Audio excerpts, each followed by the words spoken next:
You know, it's kind of wild how symbols can look almost exactly the same, but mean completely different things.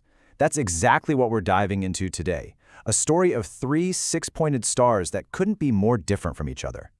So, when you see a six-pointed star, what are you really looking at?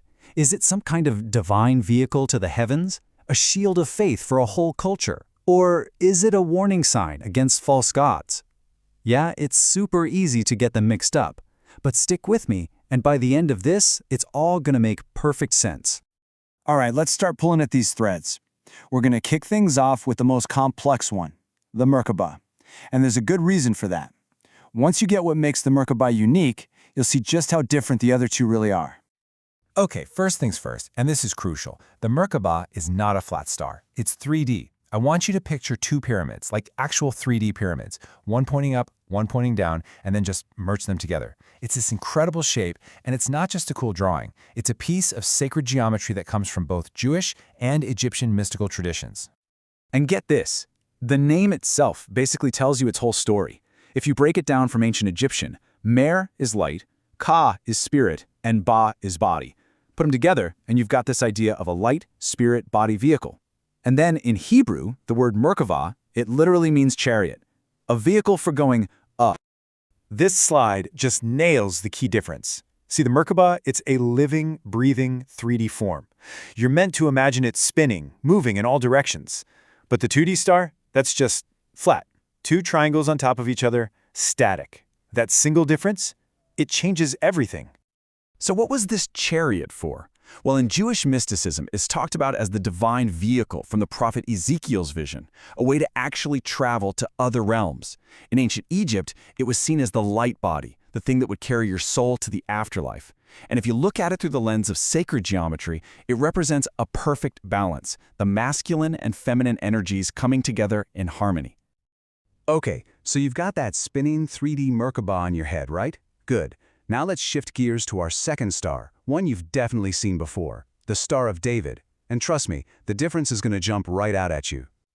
So right away, unlike the super ancient mystical Merkaba, the Star of David, or Magen David, is a flat 2D emblem. And while, yeah, the six-pointed shape has been around in Jewish culture for a long time, it really only became the main symbol of Jewish identity in the last few centuries. Its power isn't in spiritual travel, it's in being a symbol for a people. And the name itself says it all. Magen David literally translates to Shield of David. And that's exactly what it is. It's a shield, a symbol of protection, of heritage, of a shared identity. It's not a chariot, it's a shield. All right, that brings us to our third and final star. This is the one that really gets tangled up in all the confusion. And honestly, it has a much darker backstory. We're talking about the Star of Remthon, which is basically a star of warning. The whole reason we even know about this star comes from one specific powerful line in the Bible. It's in the book of Acts, where Stephen is calling out the ancient Israelites for, their history of worshiping false gods.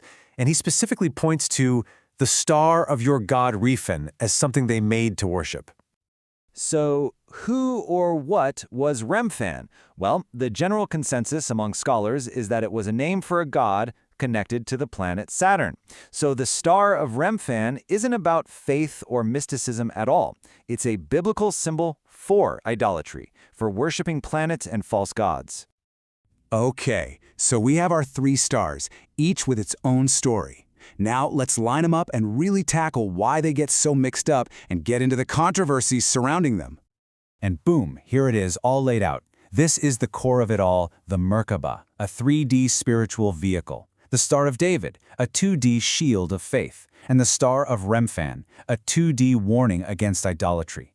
They've got different shapes, different backstories, and completely, wildly different meanings.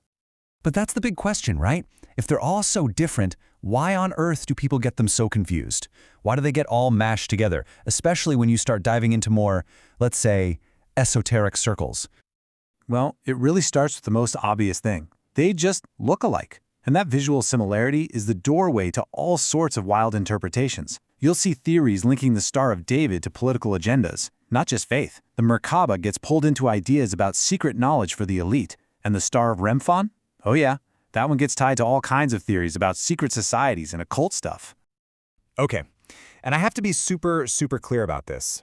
These ideas are controversial, to say the least. They are not backed up by mainstream history or any real evidence. They tend to mix and match symbols with modern conspiracy theories. The only reason we're even mentioning them is to show you why the confusion exists, not to say that any of it is true.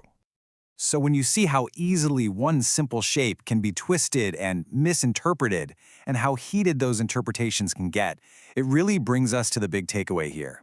What does this tell us about the power of symbols, and why does getting the story right matter so much?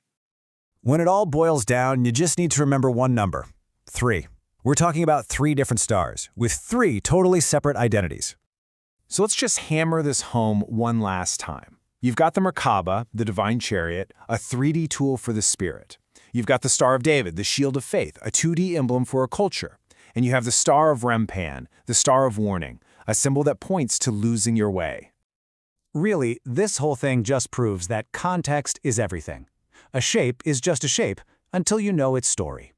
And understanding that history is the only real way to protect ourselves from getting confused and falling for misinformation. And that kind of leaves us with one last question to chew on, doesn't it? We just unpacked the stories of 3 symbols, but think about it.